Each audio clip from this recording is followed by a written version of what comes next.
BowmanDigitalMedia.com.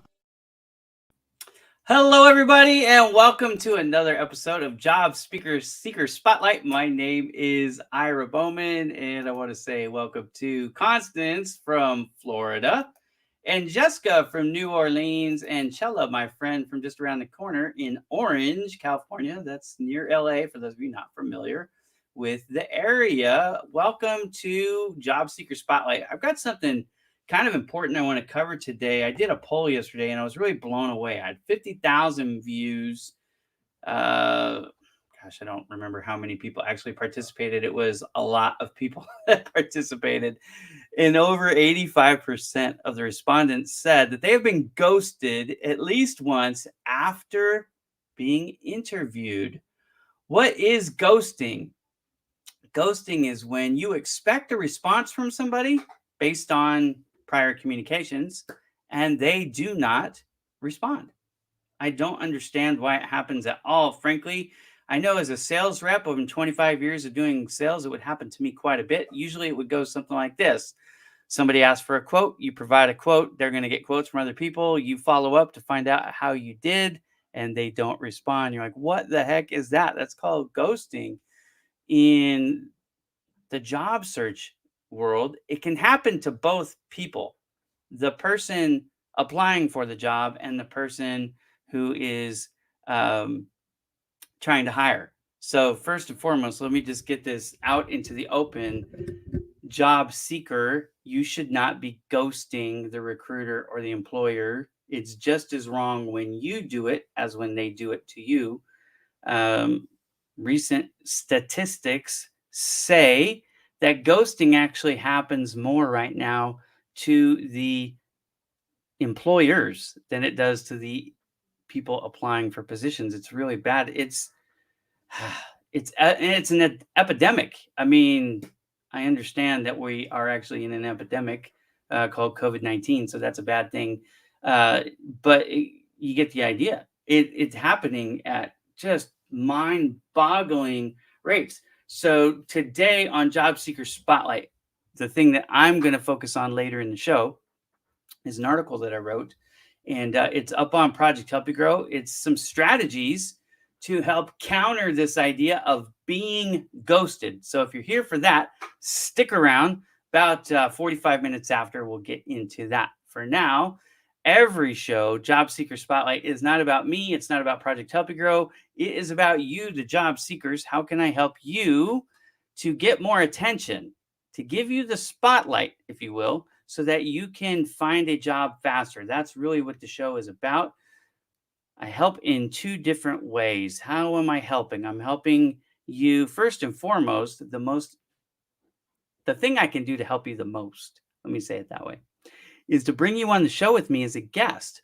And to do that, it's 100% free. You don't have to pay for anything. There's nothing really to do other than what I need you to do is I need you to click on a link for me. So I'm going to share this right now. To join, click here. What that will do, if you do that, is it will bring you onto the stage with me. Well, actually, technically, it'll bring you to my green room, but then I'll bring you in. So click on that, right? Click on that and join. Now, if you didn't catch it because we're always live on YouTube, Facebook, and LinkedIn. Now, most of the people watch the show are watching from LinkedIn, but you're welcome to join me from any platform. To join, click on any of these links. So here it is on Facebook, and here it is on YouTube, and again, here it is on LinkedIn. So wherever you're watching from, click there. What do you got to do? You got to turn on your camera and talk to me for 5 minutes. It's really not hard. I'll make it friendly, I promise. But what am I going to ask you? I'm going to ask you things like, where are you from? What do you do? What kind of skills do you have? What do you bring to the table? What are you looking for? Where do you want to do it? Those types of questions.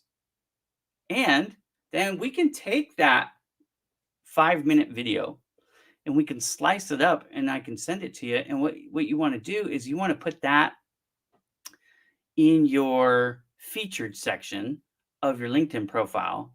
You could email that along with the rest of your, if you wanted to, right? You could load it on YouTube as an unlisted video.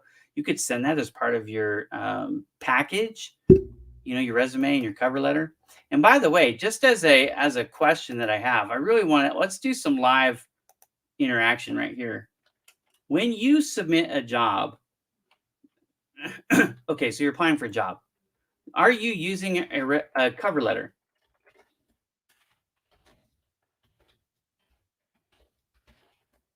This is just a real-time poll. I want to know. Are you using a real-time a cover letter every time when you apply for jobs? Can you please put that answer in the comments? That's something I'm very curious about.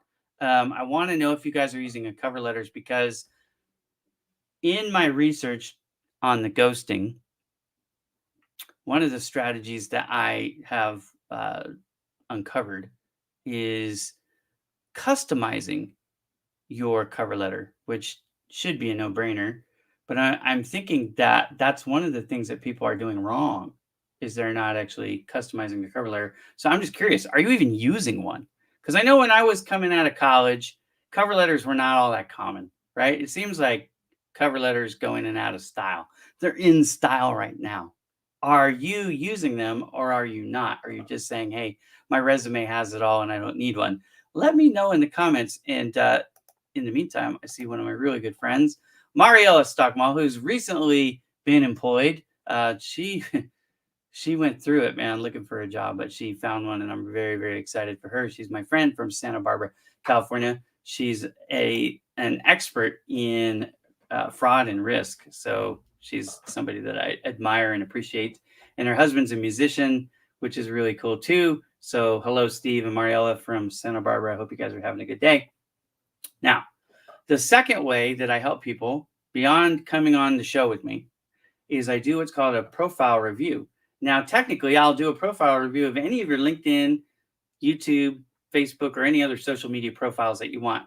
I don't think I've ever been asked to do anything other than a LinkedIn one, which really makes sense because the LinkedIn one is the one that's designed for business to business. So I will do a profile review for you. All you have to do to get that review, it is free, but you would send me your link in the comments here and you would say, free profile review, please, or something to that effect. You're basically just asking for a profile review. I'll do it. I do it for about 5 minutes. Why do I cap it at 5 minutes?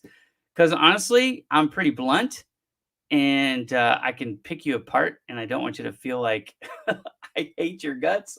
I really don't. I do it out of love to help you, but I will give you praise where praise is due, and I will shine a light on you where you need to fix it. Now, some people, when they're really smart, Mariella is one of them.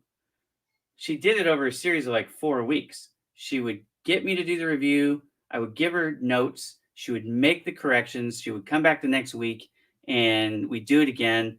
And through that, she got basically what people would pay me a lot of money for. And she got it all for free. And, I was fine doing it that way because she was putting in the work. And that's ultimately what all this is about. So you can get a free profile review or you can get a free interview from me. Now, who am I? Maybe you don't know me. That's okay. A lot of people do. But if you don't know me, let me just pull up my screen here because we don't have anybody asking yet for help. So let me get started here with this. I run this website called Project Help You Grow. If you're not familiar with Project Help You Grow, what it is, it's a free portal that I run. It's a bridge, if you will. I help job seekers connect with recruiters and employers from around the world. I've been doing this for well over 3 years now. And so this website, which actually I didn't create this website was created for me by my friends at Dealers League. They created it for me. So shout out to Michael and Joseph. who helped me with it. Now I've been managing the site for well over a year now. Because when I launched Bowman Digital Media, it just didn't make sense to be paying another web company to run my website anymore. But up to that point, I was busy with my full-time job, so I had them helping me. Anyways, but what this job site does is it does a couple things. It helps candidates to maximize their exposure, to increase their visibility, not only on LinkedIn, but on all of the web. So if you want to increase your SEO value as an individual, you want to create a candidate profile on here, but you don't need to use the website. The website is 100% free. You notice there's no ads, there's no pop-ups, there's nothing. You don't have to sign in for anything. Now I'm signed in right now as, admin, but you don't have to be, okay? You can post a job. So if you're an employer or recruiter, you can post a job. Now, website sponsors, who are these? That's me. I own Bowman Digital Media. Notice the logo on my shirt and the stuff behind me. And Bowman Coaching, guess what? That's me too.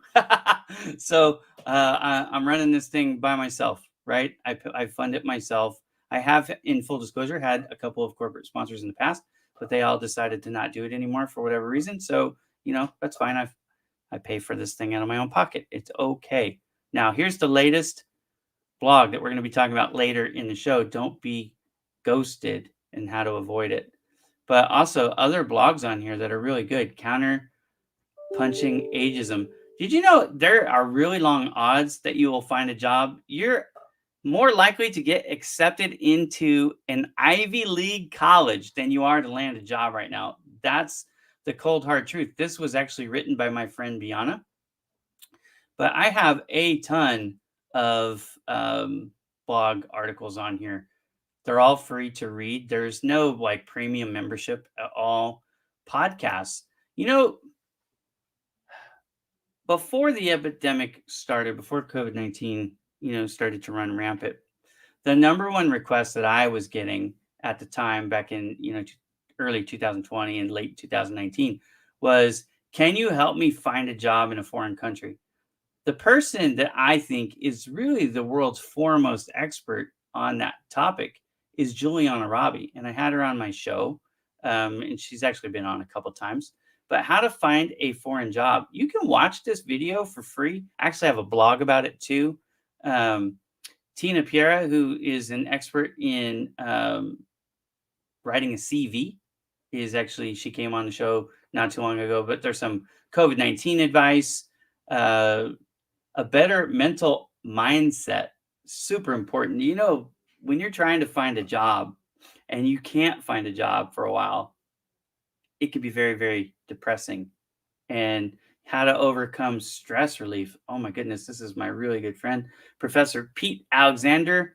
Anyways, just a ton. I have probably the most famous person on here, Foster Williams, and I have my friend Jared Weiss on here talking about profiles that pop. I've got a good friend, Rob Deffert, who's talking about adapting to trends in the workforce. Just all kinds of advice on here from a lot of different career professionals. So you could come here and check it out. Again, it's all free. That's Project Help You Grow. Anyways, why did I bring this up? I only brought it up because, sometimes people go, well, who are you to talk about job search advice, career advice, LinkedIn advice? Who are you, Ira? Well, I'm Ira. I run Project Help You Grow. That is what Project Help You Grow is. And I have a lot of followers across social media. On LinkedIn, I'm at 192,500 followers. That's a lot. I'm humbled by how many people choose to follow me, but make no bones about it. The reason why most people follow me is because of Project Help You Grow. So this is my way of giving back by, for me to say thank you. But, it's not just Project Help You Grow. I have a lot of followers on a lot of platforms, Instagram and YouTube and Twitter and Pinterest and Facebook. I have followers all over the place. So I just want to say thank you. And this is how I do it. So do you want a profile review by somebody who's pretty good at social media? If you do, I'll help you. Are you struggling to get a job? Here is how you know if you need help with a profile review, honestly. If you've been on the job market for more than 6 months and you're not getting recruiters reaching out to you saying, hello, we have a position that we think you would be good for and we want you to apply to it. If that's not happening to you, you need help with your profile. If you've been on the market for a while and you're getting those all the time, a couple a week, then you're probably okay. Then you're probably missing out because you're either not doing good on the interview itself, and I have advice for you with that, or you're not asking for the appropriate amount of money. Sometimes people are asking for too much, and sometimes people are not asking for enough, and both can be um, red flags for those who are hiring. I actually covered that at nauseum a couple weeks ago. So if you missed that episode from a couple weeks ago, you might want to go back and check that out. Now, you might be saying, where have you been, Ira? We haven't seen you in a while. It's true. I've taken a couple weeks of the show off. What happened? Well, in full disclosure, and I haven't made this public yet. So I guess this is breaking news. But I have a daughter who's in the hospital. I have one of my daughters, one of my twins, has been in the hospital for going on a couple weeks now. And so I've been busy taking care of the family. So I haven't been in here. Now, in full disclosure, she's still there. Don't have any answers for you. So, if you want to ask me what's wrong and all that stuff, you can, but I don't know. I really don't. She has a really bad stomach and she's in a lot of pain. And, anyways, my wife is there at the hospital with her. And so I've been holding down the home front while my wife has been holding down the healthcare front. And, anyways, it's miserable, but it is what it is. And so that's why I wasn't on last week. So I hope you'll bear with me. But this show typically runs on Thursdays at 3 p.m. Pacific time, 6 p.m. Eastern time. So, would you like a profile review, or would you like to come on interview with me on video? Thank you very much, Mario. I appreciate that. Always use prayers anytime, every time. We'll always take them. We appreciate them very much. We do believe in the power of prayer. Now, are you using a cover letter? I haven't had anybody respond. So either nobody's watching or nobody wants to be bold. Let me talk about this. Why do I have this up? If you are not using a cover letter, the odds are that you are really, really hurting yourself with that choice. And I want you to start using a cover letter. Why? There's this thing out there called the ATS. Now, I know a lot of you don't like the ATS. Some of you don't know what the ATS is. You're asking me, Ira, what is the ATS? The ATS stands for Applicant Tracking System. And the Applicant Tracking System is kind of like, hello, Stanley, welcome from River State, Nigeria. Welcome to the show. The ATS system is not what a lot of people think it is. They think it's just a screening software that ranks people when they apply for a job, and that's it. They look at it as this cold, hard thing. And really what it is a software system that's designed to help employers track applicants throughout the whole process, from the moment the job description is created through completing all the new hire paperwork. That's what it's designed for. So it's kind of like contact record management, CRM, but instead of tracking everybody in your Rolodex, it's just tracking all the applicants. Okay. So the ones who apply and don't make the cut, those who apply and get an interview, second interview, all the way to those who get a job offer and, fill out the background check and all that stuff. It's all part of the system. But the part that you guys struggle with is that screening part. Here's why it's relevant to this cover letter. Okay. What the ATS does, and I wrote a few articles, so if you want more detailed information, you can read the articles on Project Help You Grow. But why it's so important is there's a point system that's valued. There's something called keywords. And if you're not familiar with keywords, again, I have another article called Keywords Ninja, and you should read that because I not only teach you what they are, I teach you how to use them. Okay. But these keywords are extracted not only from your resume, but also from your cover letter. So let me give you a hypothetical to illustrate why it's so important.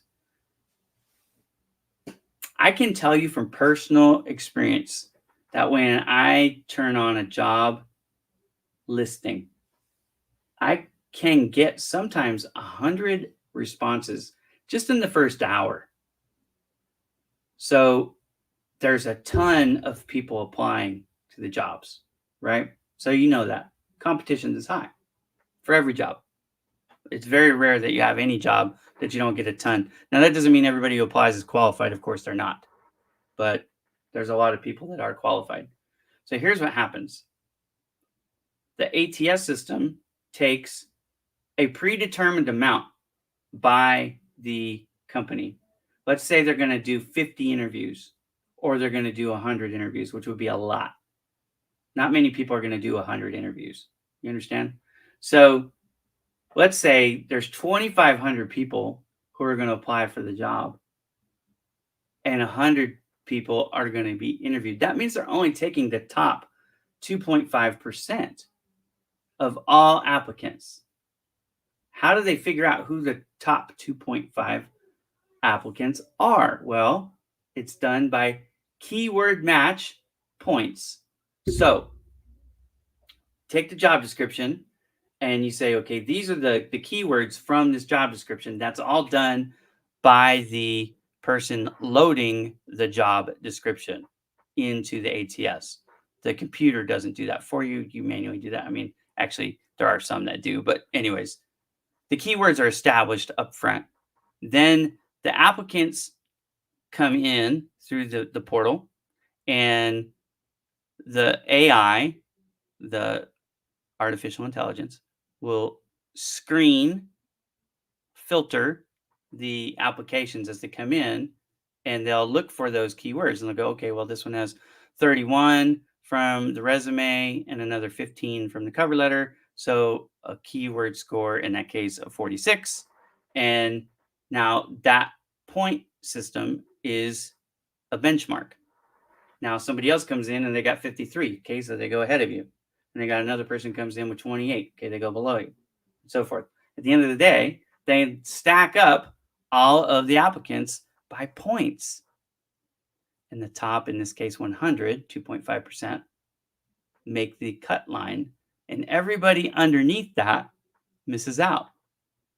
So let's say you submit your application for a position with no cover letter, because you don't need cover letters. You've never used a cover letter. You've always been able to find a job. This is the crap that I hear. Okay. I've never done it that way. I've never needed it. I'm not going to use it now. Screw the ATS. The robots can kiss my butt. That's the attitude that I hear. And this is why you're still looking for a job. Okay. Now here's why it does matter. Because people are getting more applications than pretty much any time in human history because of how easy it is to do business remote these days, right? I mean, just a fact. Look around. Everybody's working from home, dude. So you have to change it up. And here's why. Let's say that you have the exact same resume as me. You don't, but let's say you did. And we both apply for the same job. You don't put in a cover letter, and I do put in a cover letter.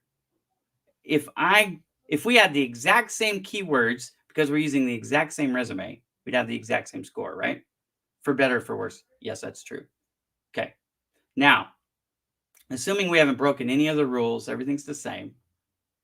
If I turn in a cover letter and I get just one more point than you, I'm ahead.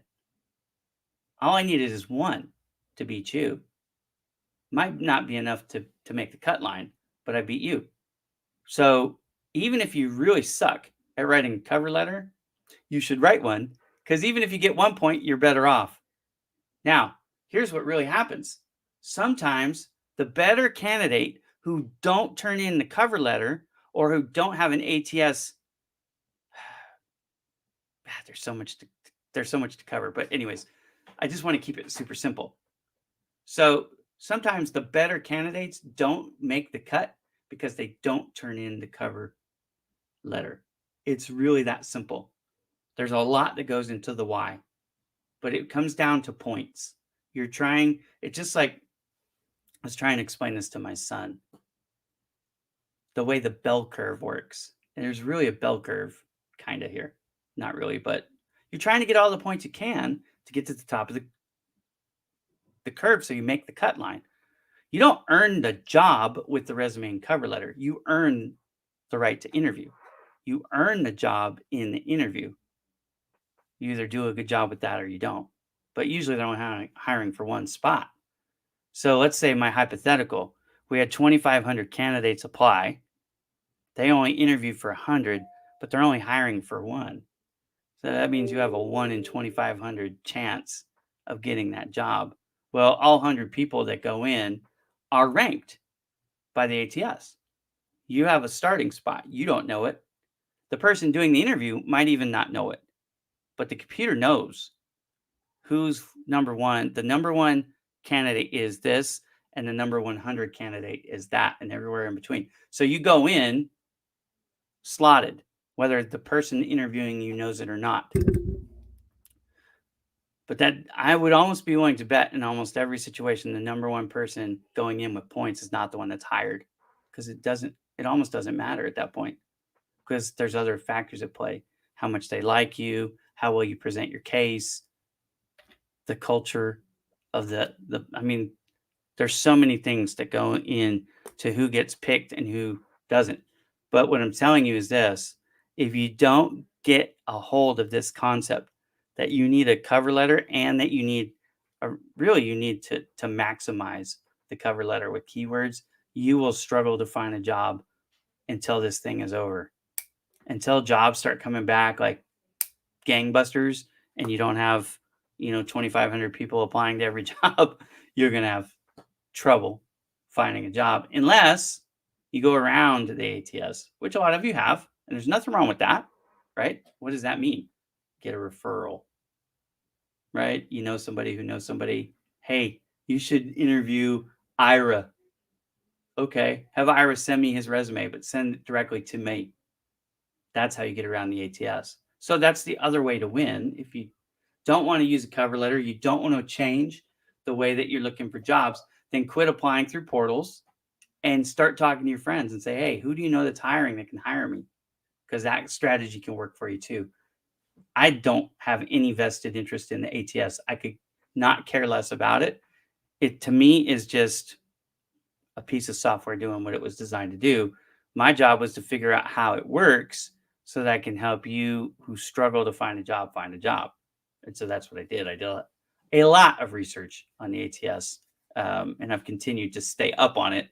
I'm certainly not the world's foremost expert on it anymore. At one point, I thought I was pretty close, maybe, but not anymore. But there was a time I felt like I could go toe to toe with anybody on the ATS, and I started out hating the ATS because of all the bad things I heard about it, and then I didn't really hate it when I was done researching. I just realized that people didn't understand it, and they needed to get their head around what it is and how it works, and then you can learn to appreciate it. But the idea is just they cannot interview everybody. I hope you guys understand that, right? They don't have the resources, the human resources to interview every single person who applies for the job. So they have to have some supposed to be fair way to figure out who to interview and who not to interview. And the ATS was designed to be the most fair tool of all. People have cheated it, and sometimes it doesn't work right. And so there's problems, and that's where you have to understand how they work. Because, like, if you use the wrong font type, or if you try to make it pretty and you ruin the formatting, there's formatting rules like don't use underlines. For all of you who have hyperlinks and stuff on your resumes, make sure that the font color isn't blue because there were people out there who were doing what was called keyword stuffing with white fonts and white because that was the color of the paper most of the time. So they were using white font so that you couldn't see it with the naked eye, but the computer would scan it, read it, and give you credit for it. Well, they said, okay, if you're going to do that, anything that isn't black, we're just going to disqualify you. Right? Font sizes of anything smaller than 10 will get you disqualified. Why? Because people were taking that same keyword stuffing idea and just putting stuff in there really, really small, like font size, 0.2, so that you couldn't see it with the eyeball, but it was there and you would get credit for it from the ATS. And so because people cheat, then they had to lock it down. So there's a whole host of rules that I've uncovered for you and put on my website. So if you want it, It's there at projecthelpyougrow.com. Again, it's free. There's nothing for sale on Project Help You Grow. There's no place for you to make a donation, even if you wanted to. There's no place to do that. So don't worry about it. Just go there. It won't bite you. I promise you. I'm not sending you any emails. There's no place to give me your email address. If you create a profile, then you'll have to put in contact information to create your profile. But I'm not going to send you anything when you join. If you do that, and probably about 90% of the emails people send me, I don't reply to because I'm too busy. And frankly, the answers are there on the website. So read the FAQs if you're curious about that. If I do get an interesting email, and I do from time to time, I will respond, but it will be me. I'm the only one who sees and responds to emails on Project Help You Grow. So you don't have to worry about any of that. But that is why you need to use a cover letter. So I haven't gotten anybody asking me for a profile review. That's really weird. I don't think I've ever gone this long without getting a request. So I'll tell you what I'm going to do, because I'm not 100% at the top of my game today. I'm a little bit distracted with what's going on in my personal life. So I'm going to do this. I'm just going to switch over to the cover letter. I'm sorry.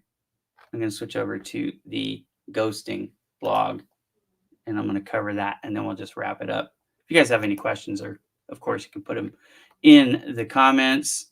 This is some advice from Mariella. Never be afraid to be yourself and ask questions. The more pertinent questions you ask, the more you show you know your stuff. Yes, I would agree with that. I would say this. In the article that I wrote, in fact, I'm going to switch over to that real quick. I cover this in detail in an article that I wrote called Winning the Interview. Win the Interview. Hang on a second. So in Win the Interview, I have a whole checklist here of things that you should do, in my opinion, to prepare for the interview. And one of the things that I have in here is questions for the interviewer. But I also want you to know, like, their competition, who they compete with as a company, their company culture. This can stimulate a ton of questions for you. But if you come and you actually read this company history and overview, their management style, their company culture, a hiring manager, you want to do research on them, by the way. A lot of people don't do that. Who their competition is, how they are positioned in the financial markets, if they're a publicly held company. If they're privately held, I tell you how you can kind of check in on the ownership. Annual revenue trends for the company and the industry. I'm telling you, if you do this research, you won't fail to have questions when they ask you, do you have any questions for me? And you always do. Trust me, you should always have questions. So some of the things I like to ask, they're right here. Do an informational interview, your salary request, the market rate. Anyways, read this article, because I talk about that in this article. You know, the idea of asking questions in interviews. Interviews should be a two-way street. I will tell you this. The person who doesn't ask any questions is either in way over their head, in my opinion, or they're not interested in the job. Right? What asking questions does is show interest and intelligence to me. I want somebody who wants to work for me. You know what I mean? Like, if I'm interviewing 10 people and the number one candidate, because they got the most points, right, doesn't ask any questions, I'm not hiring them. I will tell you point blank. I have never hired anybody in my entire career that didn't ask questions in the interview. If I get to the point where I say, do you have any questions for me? And they say, no, I'm all good. Great. Thanks for wasting my time. That's how I feel. And so I've never, ever, never, and I never will hire anybody who doesn't ask a single question. Now, that doesn't mean when I say, do you have any questions for me? And they say, no, they might have asked me 15 questions before I got to that point. You see what I mean? So you can ask them beforehand or during the interview.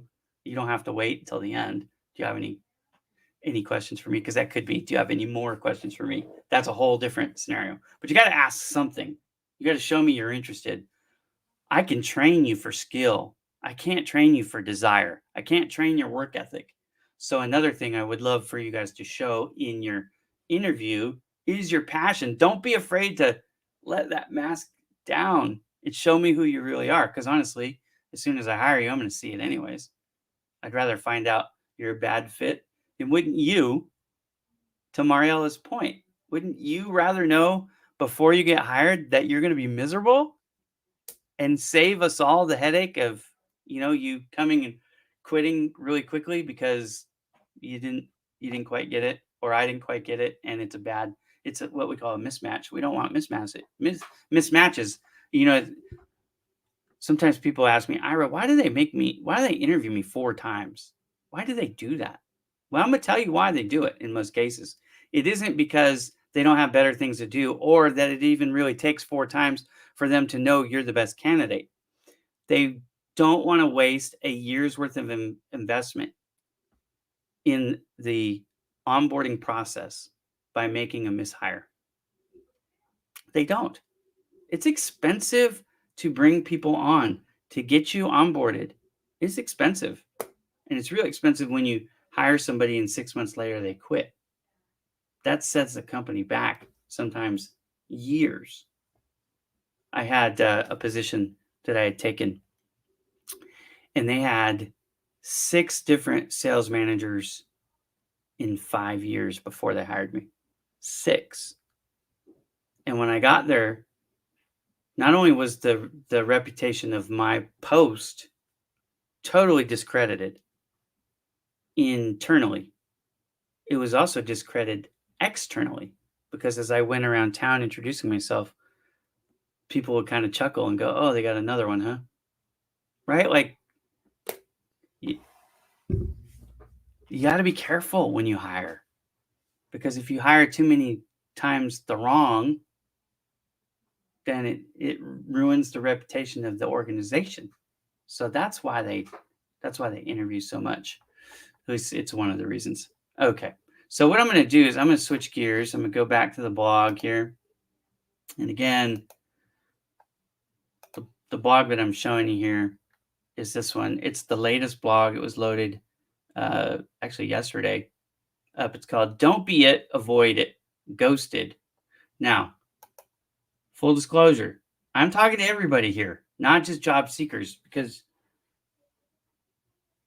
employers should not ghost you ever. But you should not ghost them either, ever. How much effort does it take to respond? I got another job offer that was better. Thank you. I decided to go a different direction. Thank you. Something. That's all it takes on either side, guys. On either side. Job seekers shouldn't do it. Recruiters shouldn't do it. Employers shouldn't do it. So I'm referencing this article. If you want to read this article, here it is. You can click on it there. You can read it. Again, it's free. You don't have to pay for anything. You don't have to sign up. You don't have to have an account on Project Help You Grow. We do have 10,000 candidates and counting, which is nice, but you don't have to be a candidate on Project Help You Grow to benefit. You can still read the articles 100% for free. Everything on my website is free. That's the whole point. Okay, so I'm going to be referencing this article, but I'm not going to read it to you. You can go read it yourself. If you do read it, you're going to see the cover letter and some strategies for you on the cover letter. That's why I talked about the cover letter earlier. The algorithm. The algorithm is something that you hear a lot about. Most people don't understand what an algorithm is. Let me tell you first of all, foremost, what is an algorithm? An algorithm is mathematics, basically. When you're going through your social media feeds, whether it be Facebook, YouTube, Instagram, LinkedIn, doesn't matter, any of them, they're not showing you everything from everybody. They can't. There's too much. So mathematically, what they do is they try to figure out what your profile most be interested in. and they show you that. But it's based on mathematics. So my wife came by just to see my face. I shaved my face today. So handsome. Anyways, do you need clothes? My wife's in the hospital. I have to be her laundry delivery man. Anyways, back to this. So an algorithm is about points. That's where the ATS is so important, right? So that's why I was talking about points. You need to get the points, okay? So get points, read the article, you'll understand more. But here's the thing. Here's the thing with ghosting. Ghosting, in part, can be prevented in the way, and I don't actually address this in the article. I'm probably going to write a follow-up article to this. She says probably. Yeah, I'll get on that. Send me a list. So I'm going to tell you this, and I think I talked about it earlier in the show. As a sales professional is actually where I learned about ghosting. What I learned was most prospects will respond to you up until the point that you provide the quote or you give them whatever information they need to make their decision. And then magically they forget to answer the phone or respond to any of your emails because they're done with you. And that's human nature, unfortunately. It sucks that that's human nature, but that really is human nature. So what would happen? I'd go in and I'd help educate a client on what the best solutions and strategies was to resolve their issue. And then most of them would get 3 or 4 quotes from vendors. And at that point, most of the time, if you didn't win the quote, you never heard from that person ever again. You would send them emails. Hey, just checking in to see how we did. Can you let me know? Even if you picked another vendor, can you let me know? So at least I can figure it out. I could try to learn something. Like, this was my thing. I'm going to switch views here. As a sales professional, I hated losing, but I totally hated when I would lose and not know why. Because there's an expression, you win or you learn. And that's what you're trying to do as a job seeker or anybody else, right? You apply for a job, you think you should have got it, you didn't hear back from them, so you didn't get the job, but you don't know what you could have done better to maybe have won the job. And that's what people really want, recruiters and employers. They want a little feedback.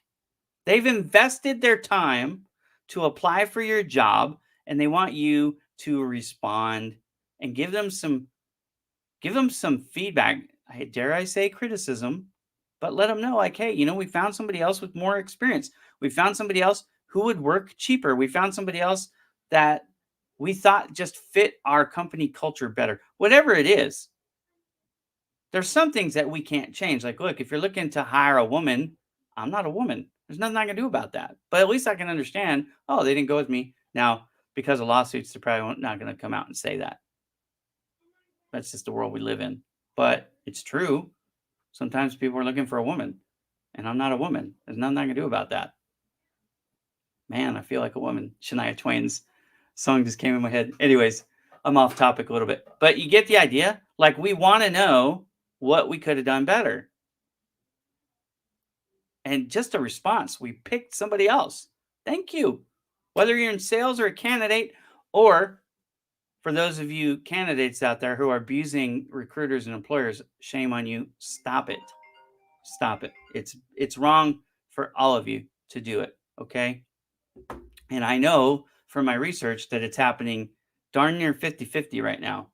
But I think that there are more candidates ghosting recruiters than there are companies ghosting employees or prospects. And it's easy to throw shades on companies, but you need to take a look in the mirror and go, honestly, I've done that to employers and now I'm not going to do that anymore. Just let them know, like, hey, you didn't offer me enough money, or hey, I got a better offer, or you know what, I was going to switch jobs and the company I was with offered me more to stay and I took it. It happens. It all happens. And look, I don't feel bad for anybody at all for making the best decision for them, whether that be the company or the candidate. You should do its business.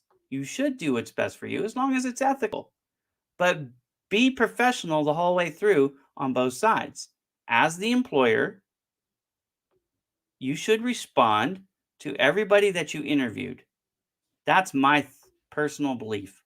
If they get to the interview round stage, you've offered them an interview. From that point forward, I believe you owe them a response saying when you hired for the position. So at least they know, okay, I got no shot at this. Now, how much information you give them, that's on you. And I think there's different standards in different industries and all that stuff and locations. And I get it. But just something, hey, we really liked you, but we liked somebody else better, or we thought somebody else was more qualified, or we got an offer from somebody who was a strong candidate who was asking a lot less than you, significantly less. That makes sense, right? I talk about how to negotiate salary in my article Win the Interview, by the way, and I'm thinking about making that a standalone article. I think a lot of you guys need help with negotiation skills. I had a client yesterday. Notice I said client, brand new client. They signed up yesterday. They were asking me for a discount. And I said, no. They said, but I already have this, this, and this. I said, I don't care. My charge is right here in black and white. You want the service? This is what it costs. Know your value, especially as a job seeker. You guys want to go to work for a place. You don't want to keep switching jobs. I've done it. You don't want to do that. Ask for what you need. Know what you need and ask for what you need. Now, if the market won't bear it, then you've either got to figure out another solution or move somewhere else where it's the cost of living is cheaper or something. You got to figure something out, get a second source of income, whatever. But if the market will bear it and you're qualified for that salary, then ask for what you need. And I also talk about in my article, know what their policy is on raises and promotions. Again, I'm sorry, I'm a little distracted today, but raises and promotions, know what that is. Because if you go in asking what you think is going to get you the job, but less than what you really want or need, and they don't do raises and promotions as a company policy for 2 years, you likely aren't going to make it the 2 years, right? You're going to bounce. That's a waste of everybody's time. So know what you actually need. And don't ask for the bare minimum. You need to have some inflation built in there, because if they're not giving you a raise for 2 years, your mortgage and your power and everything else, the cost of gas and milk and everything else is going to go up. And your kids are going to need gym shorts and all kinds of crap. You know what I mean? So build that in there and date your spouse, right? You got to have money to date. You got to have some money for savings, and your car is going to break down. I just spent $2,000 on my van again. I put near $20,000 in vehicles in the last year alone and fixing them up. I don't have car payments, but I have car payments. You know what I mean? Anyways, I digress. So ghosting. Ghosting is when somebody owes you reasonably. The expectation is they should respond to you. They should get back to you, and they don't. How can you avoid it? Read the article, but let me give you some practical tips that are not in the article, and they'll probably be in a follow-up article because they're important. First and foremost, set the expectation that you will contact them if they don't contact you.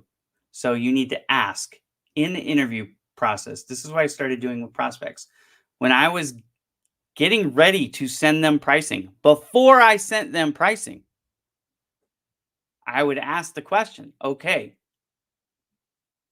how long after you receive the quotes are you going to take to make a decision?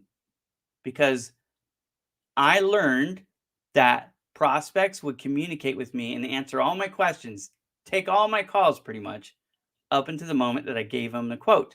Then once I gave them the quote, ghost town, right? So when you're in the interview or before the interview happens, you can say, okay, I'm just curious as an upfront. I'm going to come in for the interview here, but when are you guys making the decision? When are you going to let candidates know? You know what I mean? You can kind of gauge because if they're doing, let's go back to my hypothetical. We had 2,500 applications. We're doing 100 interviews. You're one of the top 100 because you're getting interviewed. Awesome. Good job. Okay. So now you ask, all right, I'm just curious. So what's the next step? And when's the next step going to happen? Are you doing a second round of interviews? Are you guys going to make the hiring decision based off the first interview? You know, those are the types of questions that you should be asking. And some of you are falling out of your chair right now because you never even thought about asking these questions. And that's why you're getting ghosted because you're not asking these types of questions. So ask those questions, know the process.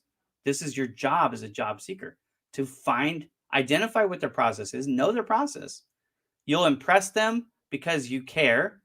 You're going to show them that you care. And also, when you're being ghosted, you'll be able to do something about it. Because a lot of you don't even know you're getting ghosted until much later. You haven't figured it out.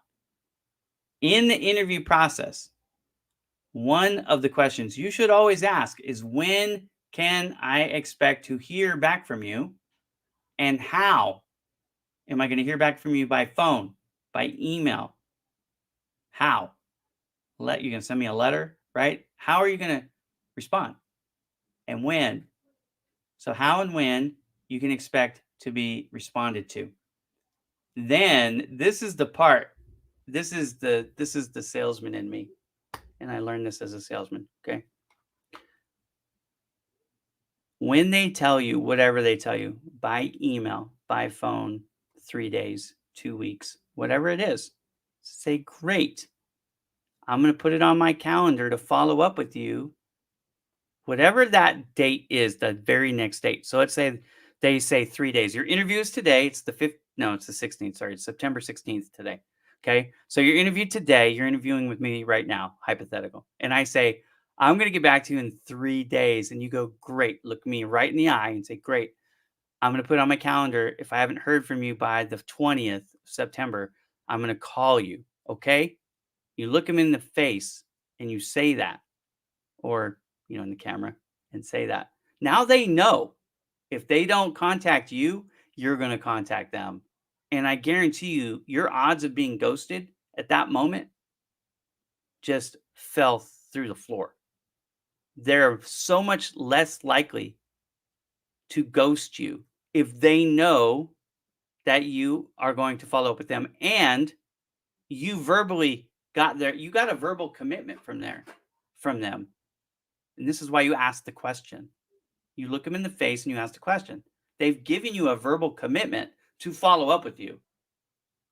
Not everybody cares about that, but there are people who do, and you've increased your odds. They know you're going to follow up, and they know that they've committed. So there's a back-to-back. Look, I'm telling you, this is a psychological strategy that works pretty well. Is it foolproof? Nuh-uh.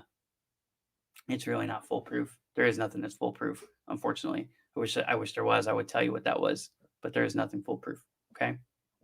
Other than asking Jesus to be your savior, that's foolproof, right? There's nothing we can do in business that's foolproof because we're dealing with fallible people. But if you ask them when to follow up with you, or when they should follow up with you, and then you tell them that you're going to follow up with them and get them to agree to that, not only the date, but the method, you're going to call me. Great. If I don't hear from you in 36 hours or 72 hours, then I'm going to call you. Perfect. Now, the other thing a lot of you don't do is you don't get a business card from these people. Get their email, get their phone number, get their business card, right? So you walk into an interview and you don't even know who's going to interview you, which is a huge mistake. But the very first thing that you should do before you even sit down is ask the interviewer for their card. Don't ask at the end. Ask at the beginning. It's a two-way street. If they don't want to give you their card, get out of there. There's a problem. If they don't have a card, get out of there. There's a problem. They're representing their company. That's That's a PR position. If they don't have PR materials, then you're not in the right place. You're not working for a professional. You're not interviewing with a professional company at that point, right? So if you do those two things, that'll help you greatly in being ghosted. But the other thing about being ghosted is, and I talked about this a lot yesterday in my comment section. If for some reason you are ghosted, I don't want you to feel like it's your fault. It's not your fault. Being ghosted reflects on the person who did it, not the person who had it done to them. Their lack of professionalism is not your, how do I say this? There's something better for you. That's what I'm trying to say. There's something better for you if somebody ghosts you. They don't deserve you. I feel and believe that wholeheartedly with every quote that I ever put out there when I went through all the effort. And I promise you, I don't do anything halfway. I do everything as hard as I can. Like if I'm gonna fight you, you better come at me correct because I'm not coming at you playing around, right? I do everything as aggressively as I can, 100% effort. That's my that's my genetic makeup, I guess. It's just the way I'm wired. So I'll give you everything I got. So if I came at you with a quote with 100% effort to resolve a problem that I'm trying to help you with, and you didn't have the decency to respond and let me know why you went with somebody else, like I'm shaking the sand off my sandals and I'm going on to the next one. Somebody who will appreciate me. And that's just the way I think that you guys should to take this when you get ghosted. And the other thing is don't do it to anybody and then complain about it yourself. This is a strategy. It's a frame of mind. I believe in this thing. A lot of you call it karma. I call it because the Bible calls it reaping what you sow. So that's what I believe in. Okay. You reap what you sow. So, in other words, if you're out there ghosting other people, and again, this isn't in the article, this will be in the follow up, but if you're out there ghosting employers and recruiters, and then someone does it to you, don't have the audacity to go, hey, you ghosted me, you jerk. Yeah, that's what these other people are saying about you. You ghosted me, you jerk. So don't give it, and you're less likely to get it, right? Put good out in the world, don't put out bad. Now, the third and final thing that I'm going to talk about, so reap what you sow, don't ghost other people, and you're less likely to be ghosted yourself, right? Be a good person, be a professional person. Remember, you're representing always your family name. Even if your family name has already been sullied, you can start to make it better by being professional. Here's the last and final thing I'm going to talk about today, because we made it the full hour. How about that? A lot of you don't know how the recruiting world actually works, but it's subdivided into a couple parts. And this is important to know because I believe one of the things that contributes to ghosting is what I'm about to talk about. Again, it's not in the article. It probably should have been. I've talked about it before. That's why I didn't put it in this particular article. Okay. But recruiters, there's two types. There's more than two types, but for simplicity's sake, I'm going to say there's two types. There's internal recruiting and there's external recruiting. Okay. Internal recruiters work for the company that is going to hire you. So, say, for example, you wanted to work for Bowman Digital Media, and I am not recruiting for Bowman Digital Media, but I had my friend Kelly Robinson from Pananos recruit for me because that's honestly who I would hire. So, if you need a recruiter, contact Kelly Robinson at pananos.com. Okay, go there.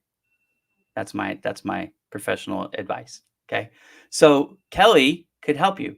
But here's the thing.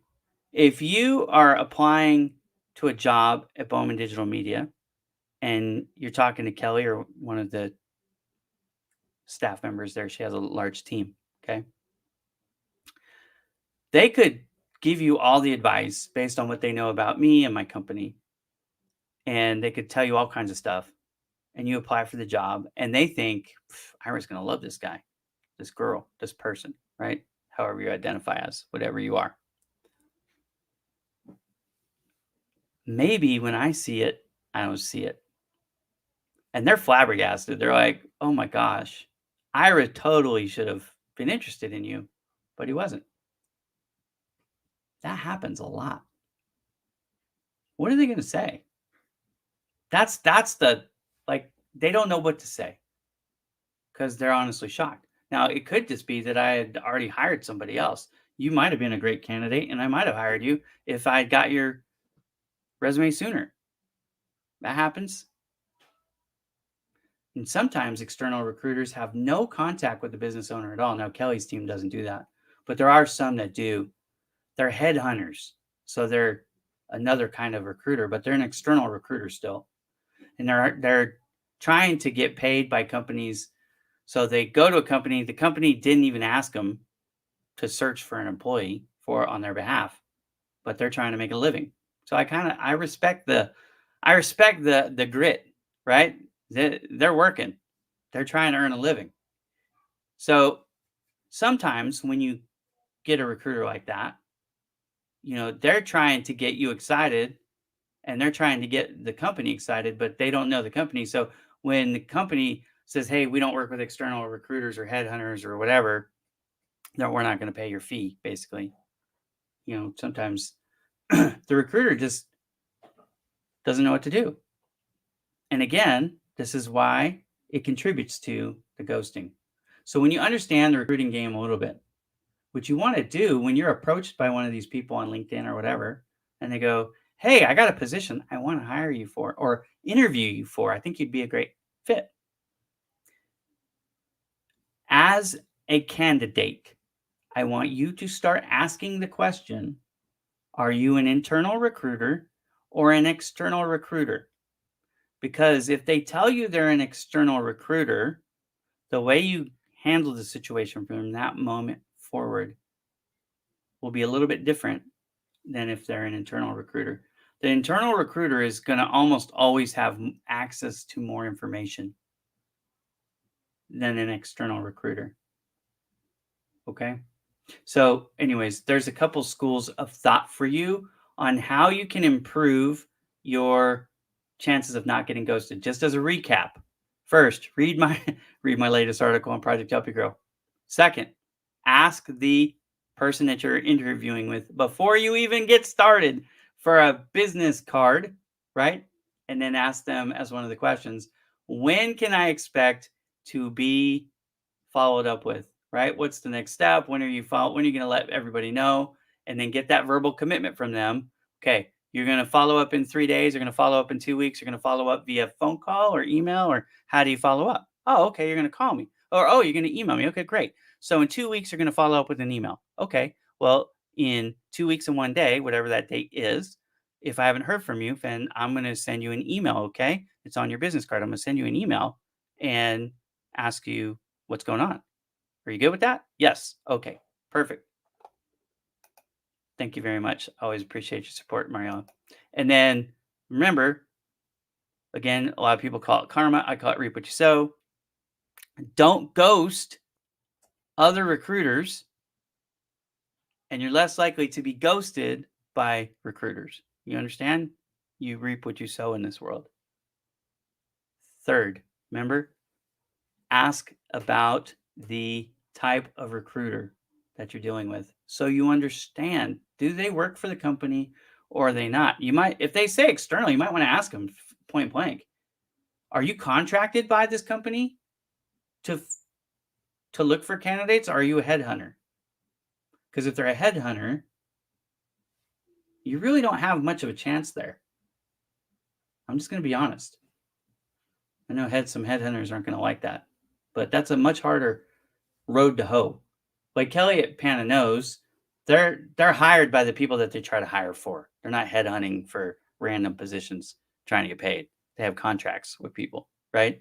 So external recruiters are not bad, especially if they have existing relationships, because they know the ownership team usually really well, or the human resources team really well, and so they work together, but they don't have all the same access that an internal recruiter would have. But some companies don't employ internal recruiters at all. They only use external recruiters. So just because somebody's with an external recruiter doesn't make them a bad choice. It just means, you might have more trouble getting data from them after. And what I mean by data is, like, okay, so they filled that position. Why did they fill it with so and so and not me? What could I have done better? They may not have access to all that information, is what I'm trying to say. But anyways, all right. So my name is Ira Bowman. This show is called the Job Seeker Spotlight. We didn't do any spotlight today for any job seekers. It's not because I didn't want to. It's because, well, frankly, job seekers didn't show up today and ask. So be ready. I'll be back next week, Thursday, 3 p.m. Pacific, 6 p.m. Eastern. I do this week in and week out, except for weeks like last week where I was out because, frankly, I just didn't feel up to it with my daughter in the hospital. Now, what can you do to prepare for next week's show? Come ready to be on stage with me. I'll bring you on camera for 5 minutes. I'll ask you questions. They're pretty innocent, but let me just run through them with you. What's your name? Where are you from? What do you do? What are you looking for? What special skills do you bring to the table? Right? Those are the types of questions that I'm going to ask you. I'm not here to embarrass you, but that you can use in a variety of ways to help you find a job.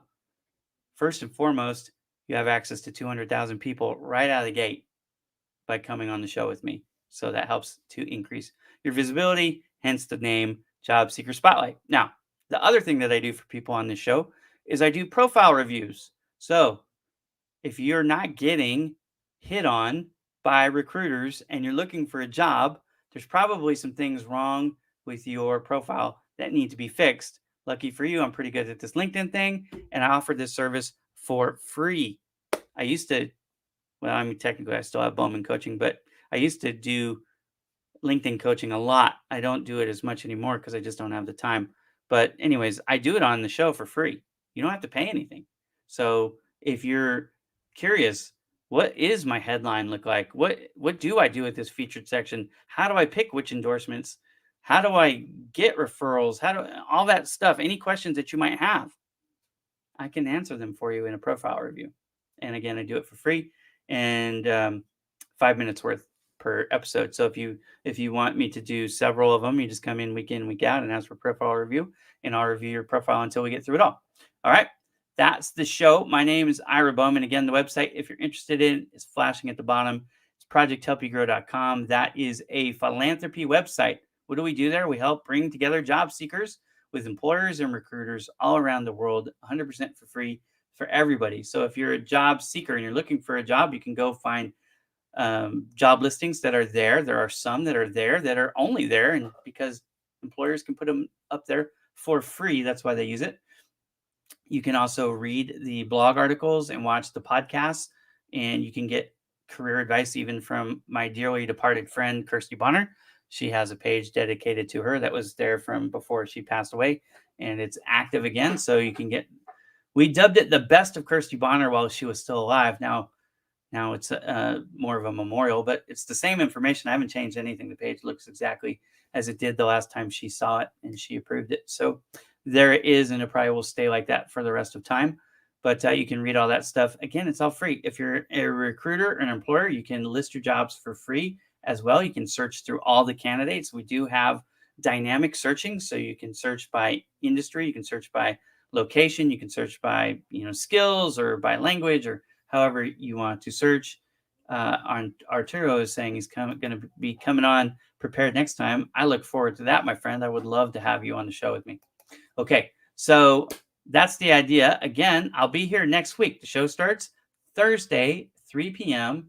If you missed this show or parts of this show or any of the other previous episodes, you can go to YouTube on my YouTube channel, Ira Bowman, the Ira Bowman channel on YouTube, and you can watch any of the past episodes. Again, it is all for free. There are ads, I think, at that point, so you have to watch some ads, but watch it live with me. Then you don't have no ads. So there you go.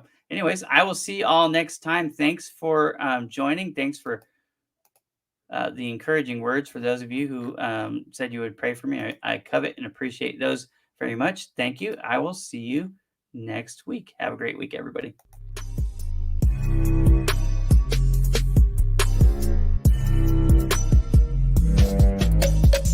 BowmanDigitalMedia.com